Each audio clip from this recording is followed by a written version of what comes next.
जय श्री राम। समस्त साहित्य साधकों को रेखा तिवारी का सादर प्रणाम। गायत्री मंत्र। ओम भूर्भुवः स्वः तत्सवितुर्वरेण्यं भर्गो देवस्य धीमहि धियो यो नः प्रचोदयात्। अर्थ। उस प्राण स्वरूप दुखनाशक सुख स्वरूप श्रेष्ठ तेजस्वी पापनाशक देव स्वरूप परमात्मा को हम अंतःकरण में धारण करें।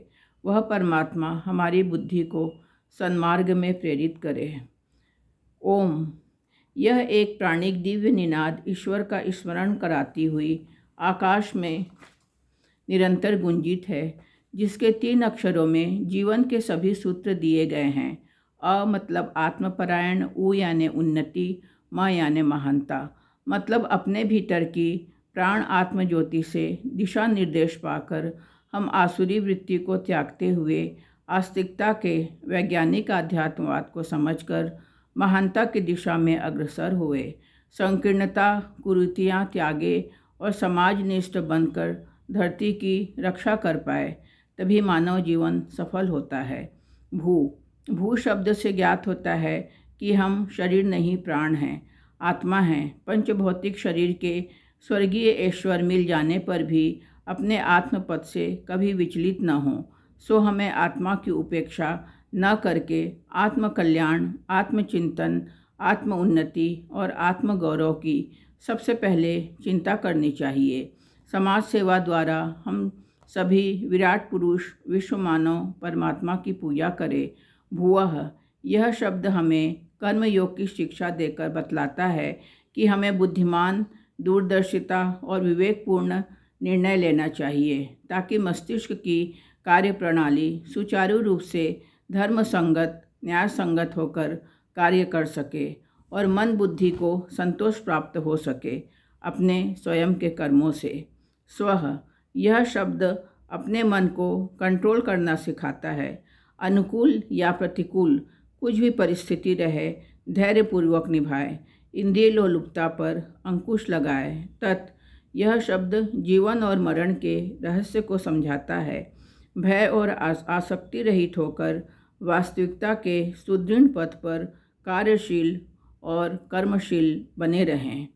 सवितु यह शब्द सूर्य के समान तेजस्वी बनने को बल देता है।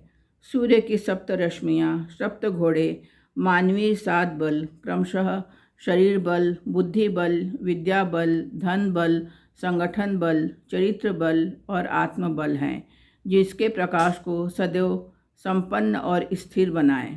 वरेण्यम हम अनिष्ट को छोड़कर श्रेष्ठ चिंतन करें, जिससे कुढ़न और असंतोष से हमें छुटकारा मिले और हम आनंद से जीवन जिए। भर्गो मनुष्य को निष्पाप बनने की दिशा में कार्य करना चाहिए, पापों से सावधान रहना चाहिए और इसे नष्ट करने के लिए संघर्षशील रहना चाहिए। अन्याय के खिलाफ आवाज़ बुलंद करनी चाहिए। देवस्य यह शब्द बताता है कि अशुद्ध दृष्टिकोण छोड़कर शुद्ध विचारधारा अपनाएं, क्षणिक सुख, आकर्षण और प्रलोभन से बचे, देवी आत्म संकेतों का वर्ण करें। धीमहि यह शब्द हमें अपने अंदर सद्गुणों को धारण करने की शिक्षा देता है। उदारता, सच्चाई, ईमानदारी, निष्कपट, भलमनसाहत, न्यायपरायणता, समानता तथा उद्योगशीलता का परिचय देता है। धियो किसी भी पुस्तक या व्यक्ति से अच्छा है हम आत्मविवेक का सहारा लेवे, अपने योग्य जो उचित हो उसी को ग्रहण करें। विवेक की कसौटी पर हम अच्छाई बुराई को परखें और अपने विचार और कर्मों का निर्धारण करें। योनः हमारी जो भी शक्तियाँ और साधन हैं, वे चाहे कम हो या ज़्यादा, अपने लिए न्यूनतम आवश्यकतानुसार रखकर शेष परिवार, समाज, राष्ट्र के उत्थान के लिए लगाए। प्रचोदयात् यह शब्द कहता है, हे भगवान आप हमें प्रेरणा दीजिए कि कुबेर का खजाना पाकर भी हम परमात्मा को ना भूलें, अपनी प्रतिभा और साधनों का जीवनी संपदा का सतत सुनियोजन करें, सभी को नव जागरण देकर मनोबली बनाएं और वसुधैव कुटुंबकम की दुनिया को आबाद करें।